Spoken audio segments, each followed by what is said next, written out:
చందమామ కథలకు స్వాగతం. ఈనాటి మన కథ ధనవంతురాలు. సీతాపురం జమీందారు గారు తన కొడుకుకి కనకాపురం జమీందారు కూతురు ఝాన్సీతో వివాహం చేశారు. ఝాన్సీకి వివాహం జరిగి 5 సంవత్సరాలు కావస్తున్నా ఇంకా సంతానం కలగలేదు. కారణం ఝాన్సీ ప్రవర్తనే. తను ధనవంతురాలననే గర్వం, భర్తని మామగారిని లెక్క చెయ్యనితనం. అంతేకాదు, రోజు ఒక ఖరీదైన చీరను ధరించటం, చీరకు తగ్గట్టుగా నగలు ధరించటం, ఆ తర్వాత ఇరుగు పొరుగు వారింటికి వెళ్ళి వాటిని చూపించి గొప్పలు చెప్పుకోవటం ఒక అలవాటుగా మారిపోయింది ఝాన్సీకి. జమీందారు గారు ఎన్నోసార్లు కోడలికి ఇంటి పట్టునే ఉండమని, ఇంటి పట్ల బాధ్యతగా మెలగమని చెప్పి చెప్పి విసిగిపోయారు.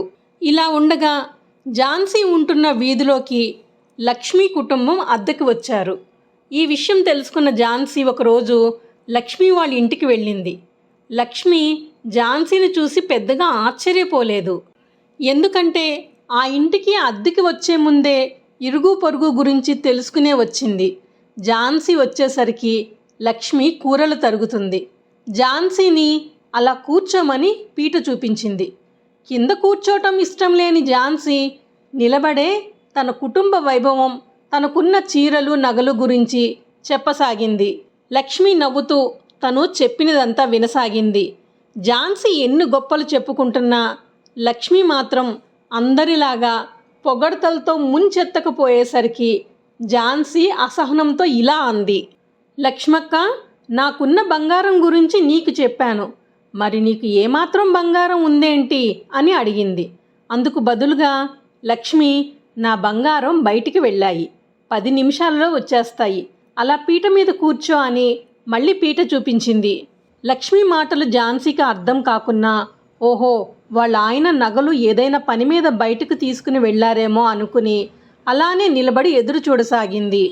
ఇంతలో అమ్మా అనుకుంటూ లక్ష్మి వాళ్ళ పాప బాబు పరిగెత్తుకుంటూ వచ్చి వాళ్ళ అమ్మకి ముద్దులు పెడుతూ, అమ్మా, నాన్న సంతలో మాకు ఈ బొమ్మలు కొనిపెట్టారు, సంతోషంగా చెప్పారు. చెప్పేసరికి లక్ష్మి కూడా సంతోషంగా సరే వెళ్ళి ఆడుకోండి అని వాళ్ళను పంపించి ఝాన్సీ వైపు చూస్తూ ఇలా అంది. వీళ్లే నాకున్న సర్వ ఆభరణాలు.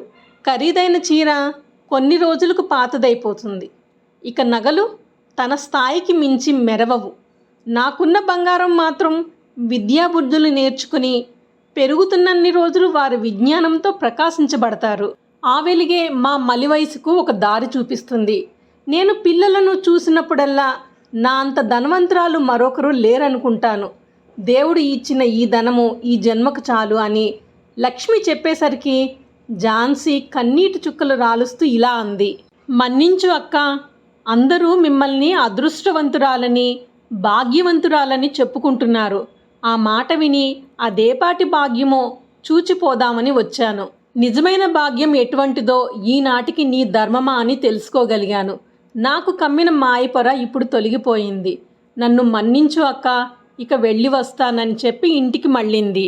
ఇప్పుడు ఝాన్సీ పూర్తిగా మారిపోయింది. శ్రద్ధతో సంసారం చక్కబెట్టుకుంటుంది.